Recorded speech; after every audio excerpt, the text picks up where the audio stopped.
have another beautiful aspect of the vision that's coming in, taking place in 2020 by the grace of God. We feel like the Lord wants us to plant a campus downtown Coeur d'Alene. We're going to continue to affect people in this area, but we're going to affect people downtown. We believe that we can reach NIC and all the homes way downtown in Coeur d'Alene, kind of like where we came out of. And so Craig's going to come up and just kind of give the next aspect of how we're going to continue to reach our city. Because if you don't know by yet, we really believe we can reach our city. Amen? We can do it. We can do it. Amen? God bless you. We put your hands together for our lead pastors.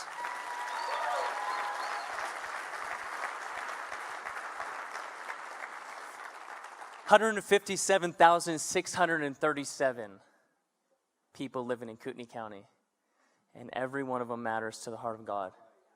Every one of them. Not just a number. You're not just a number, although you're one of those 157,000, 156,000. I don't know what number you are, but you're not just a number. You're a person that matters. And because every one of those people matter, we're going after them. And so we're always reaching, we're always expanding, we're always growing. And so that's why we're planting a campus. Say that with me, campus.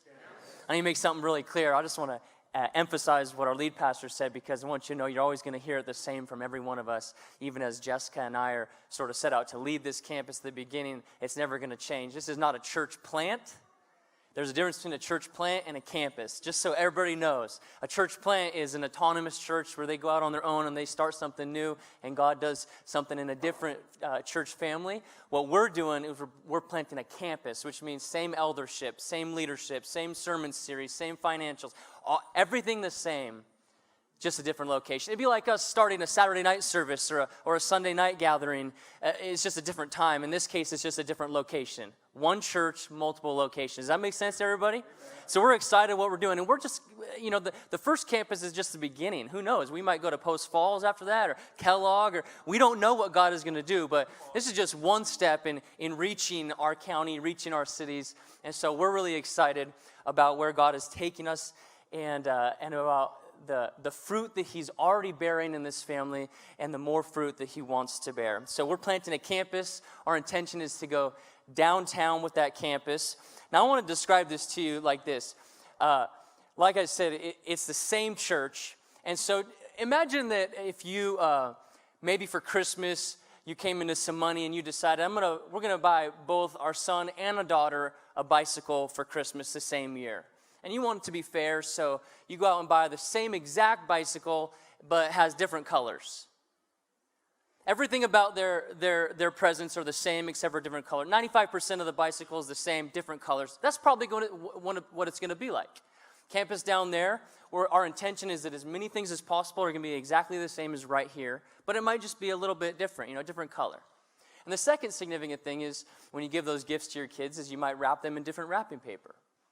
And so our first campus, what we're going to do this next year is we're going to wrap up part of the city church in a different wrapping paper. So I'd like to illustrate it like this for you. In Acts chapter 17, the Apostle Paul and some friends, they were traveling around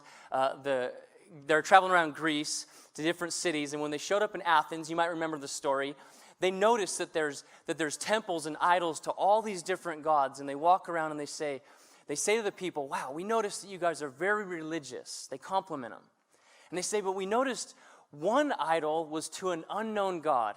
Now to you what is unknown, let me describe to you. And they go on to preach the entire gospel of Jesus, using something that was already in their culture and turning it to point them to the truth. Instead of just bashing them and telling them, man, you're so full of idol worship, he uses what they had and he uses it to steer them to the truth. It's a beautiful thing. And I want to read one verse for you, Acts 17:17. It says this. So Paul, reasoned in the synagogue with the Jews and the devout persons. The synagogue was like the church. And then it says this word, and.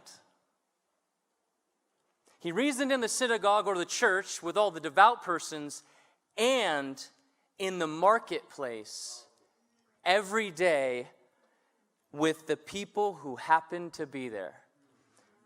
If you remember in Acts 17, there's this place called the Areopagus, and it's where all the thinkers and the people in the marketplace like to hang out. And so Paul, what they would do is they'd go into the church buildings and minister to people that were there, but they would also go into the marketplace. And so I'd like to introduce to you what we're going to be doing by God's leading, by God's will. This next year is our first campus wrapped in the wrapping paper of Bridges Coffee. That's our intention, is that we're going to plant a Heart of the City Church campus in the form of a coffee shop. Now, I'm going to talk a lot about Bridges right here, but I just want to remind you, everything about Heart of the City Church is what we're doing. You're going to see this logo, Bridges, quite a bit. I'm going to talk about Bridges because that's very unique for us to do a coffee shop. Not a lot of people are doing that, but I want to just quickly explain to you why we're doing that, and I hope that your heart would get on board with us. But again, just to emphasize, what we're doing is planting a church wrapped in the coating of a coffee shop. And so Bridges Coffee is coffee with a cause. I want to describe for you 5 bridges or 5 relationships that we hope to accomplish through planting this. Number 1, we hope to create a space where people can connect with people. So our hope is that through this coffee shop, that it would be like a living room for the city. That a place, Monday through Saturday, there can be this space where people will feel comfortable to come into, and then it's a coffee shop Monday through Saturday, and then Saturday night and Sunday morning, we throw up the banners and we do church just like normal, but Monday through Saturday, it's this living room for the city where people could come in and build relationship with each other. That's coffee with a cause. Number 2, a place where we could build relationship with people. Whether it's our staff working in the cafe or our church staff, whatever it is, that as people come in, that we can build relationship with them. I've already begun talking to our leadership team that are going to be down there running the cafe portion of the campus, and we've already begun using this term. Our commodity is not going to be coffee. Our commodity is relationship. And food and beverage is just an excuse for that. Okay, so this is the vision, friends. Remember, we're planting a church campus, not a business, but we're using a business in hopes that it would be another front door. I mean, do you know anybody in your life that if you asked them to come to church, you ever heard this term before? Oh, I can't walk into church, it'll catch on fire. You know when people say that? Man, I'm so glad that you're here, and whatever it was that God did in your heart to bring you here, it's not about the building, but it's about the faith community. But we all know people. It might be your brother. It might be your sister. It might be your business partner. It might be the person across the street from you. It might be the kid that skates by your house every day smoking weed. I don't know who it is in your world, but there are people out there that wouldn't just walk into a church. But there are people out there that go to Starbucks every day and Coeur d'Alene Coffee, Evans Brothers every day. And so what would it be like if we could just create an atmosphere that somebody just might feel comfortable enough to go into where we could build a relationship with them? That's our hope. Number 3, our third bridge that we want to build is an actual connection with our suppliers. Wouldn't it be cool if we could buy our coffee from a village that we actually know where it comes from? Maybe just some family. Maybe we can know some families' names and what we're going to support through that. And so that's our hope. That's coffee with a cause. Number 4, we hope to create not a new, but an even better relationship with our city. We're going to do this in a few ways. And one of the ways that I'm personally most excited about is that our goal with this coffee shop is that we're going to donate 100% of our profits back to our city. Whether we make $5, or $5 million, we're going to give it all back to our city. And I think that's really cool because I think it's going to do 2 primary things. Number 1, as people are considering, well, what coffee shop should we go to and have our business meeting or, whatever it is, get my morning coffee on the way to work. My thought is that that's going to be a huge draw to people. If they're thinking, should I go to Starbucks and feed the giant, or should we go, oh, that place donates everything that they make to our city and charities and in schools and whatever it is in this city. I think that's going to draw people in. And it's cool because our purpose in starting this business is not to make their money. We don't need to, we're going to donate it anyway. It's to get them in the door so we can build a relationship with them. And so, but I think it'll draw people in. And the second thing I think it's going to do is it's going to send an even greater message to our city and our leadership and our mayor and the city council and to all the people that don't yet find themselves in the faith community. It's going to send the message that the God that we serve is a God of lavish generosity. And also that God's people are people of lavish generosity. Wouldn't it be cool if Christians were known to be givers, not takers? And so Like you saw, we've begun a trajectory of giving over the wall, and it's our hope that we'll get to at least 10% of our budget, and I think that this is going to really help us with that. That's Coffee with a Cause. And the fifth and last but not least, in fact, it's the primary reason, is that we would hope that the coffee shop and the church and everything that we do would help people build a relationship with God. Just so you know, like, the word business is not scary to God. Jesus was a businessman too, you know. He said he was about his Father's business. So I just want to remind you, we're going to attempt to start this coffee shop business, but it's not for business. It's for people to come to know God. And it's our hope that just in wrapping the church in the wrapping paper of a coffee shop, that it just might be one more way that we can reach people in order that they would come to know the heart of God and have a bridge or a relationship with him. That's Coffee with a Cause, and that's Church with a Cause. And that's what we're going after. So, you could probably imagine what's coming next. We need to raise some money to make this happen. So I just got to tell you about it. We need to raise, by all of our calculations, we're looking to raise about $275,000. Now, I know that probably feels like a lot of money. That's a lot of money to me. I'm sure it's a lot of money to you, and it might feel like a big number, but I believe that together we can do this. And I want to announce to you that just in terms of the finances, we have a whole lot of momentum. Before doing any public fundraising, before us asking, I don't think we've really asked any of you for money. Before doing any of that, I want to announce to you that right now, to date, we have $107,168.71. Man, that's amazing to me. And if, Lord willing, if our fiscal years continues just what's already budgeted, we're going to add another $12,640 to that, equaling $119,808.71. Now, I like to say every penny because every penny matters when people are giving and sacrificing towards something. So if you are a numbers person, Ben, then you might have done the math. And you could see that what we still need is $155,000 or so. Now, that is a lot of money. I understand. But you know what? Again, I think that we could do it together. And God is providing for us. And if God is giving us the vision, he is going to provide for the vision. And so what we're asking you to do right now, here's the invitation. And just know from my heart and our hearts, I don't think any of us pastors, we don't like to twist anybody's arm or manipulate or anything like that. I really don't like talking about money a whole lot at all.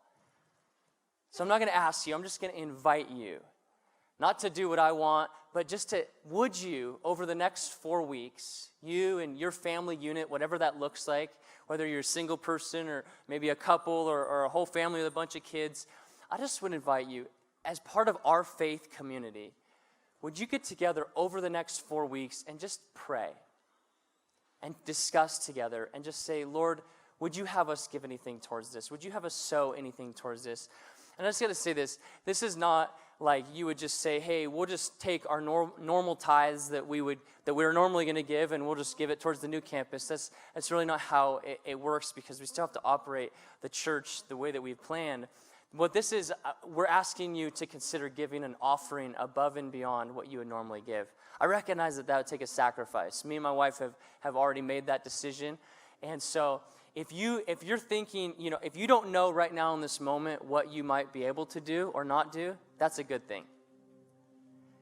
I actually would prefer that you don't know right now in this moment what you could do. Why? Because I'm just asking that you would seek God, approach God, and then just listen to whatever he says. And so that we would not make the decision right now based on what we know of our finances or based on what we know of our current situation, but that we would just pray and just ask. Then we want to give you 4 weeks to do that and just say, Lord, would you just tell me, would you tell us, is there a number? And if there is and he speaks it to you, I just want to encourage you, put courage in you to know that if God asks you to do something, he's with you and he will take care of you. And if he doesn't ask you to, then don't do it. We're not going to twist your arm. We're not going to beat you up. But as we begin to give over these next 4 weeks, I want you to know that an anonymous group of 20 people got together, and in the year 2019, they said, we want to put up the first $19,000 matching towards whatever it is that the church family gives. So just keep that in mind as you consider what you might give, that there's a group of people that are gonna match the first $19,000 that comes in. So we're really excited about that. $155,000 is what we need, and I know that feels like a lot of money, but I'll just tell you this, that if there happen to be 300 family units in this church that we're willing to give and just split it up, if there is just 300 family units, that'd be about $517 per family. If there was 400 family units in this church that decided to give, that'd be about $387 per family. If there was 500 family units, which I think we might just have 400 or 500 family units or people or couples in this church, that'd only be $310 per family, and it'd all be done. So I don't know if those numbers are a lot to you or a little to you. Just hear my heart on this. We're not trying to convince you to give a certain dollar amount. What I think would be more important to us is that everybody would get involved. You know, the Bible says that where your treasure is, your heart is. Where your heart is, your treasure is. And so maybe it's you know, a kid in kids ministry that's given 10 cents. That 10 cents matters because that heart matters. Because we can't do this, any one of us. We need to do this together. And so thank you so much. I know it's really practical, but I just got to point this out to you over the next 4 weeks. If you do decide to give, if you just take a look at this slide, this is our Push Pay. It's an app or online. If you give that way, just make sure that you go into that little section that's circled under Giving Type and just click New Campus instead of tithes or offerings or missions if you want to give towards this specific thing to make sure it goes to the right place. And you know, $1 million, that's just an example. You don't have to give that amount. It's just, you know, it's up to you. And then the second option in front of the seat is those little cards, if that's the way that you prefer to give. Again, just make sure you actually write in pen or whatever, New Campus, under that other line, just so we can make sure that we steward the giving that you give well and make sure it goes to the right place. So I know that's super practical, and I don't know, you know, what you're feeling in your spirit right now about that invitation, but I just want to say thank you in advance. You've always been such a generous church. This isn't about me and Jess. This isn't about any few of us. This is about us together and our leadership, our eldership. We're really trying to hear the heart of God and just do what He wants us to do, and so we're pursuing this. And so thank you so much for being with us in moving forward into the next stage, and the next stage, and the next stage, and the next stage. Are you ready? Are you ready? We're so thankful for all that He's done, and we're moving forward for what He's going to do next. Will you stand to your feet with me? As much as we've talked about, you know, the details and the numbers, and if you pick up the packet at the booth on the way out, you'll see all of them. I just want to remind you, friends, that all of this is not about the numbers. All of this, all that we're trying to do is not about buildings. All that we're trying to pursue is not about programs. It's most certainly not about coffee. What God has in His heart is always about people. It's always about people. So I hope that your heart is with us. I hope that your pursuit is with us. Come on now, for all we've seen, we ain't seen nothing yet. Are you ready? For all that God has done in 13 years, He's got 13 more. Come on, are you ready? Are you ready?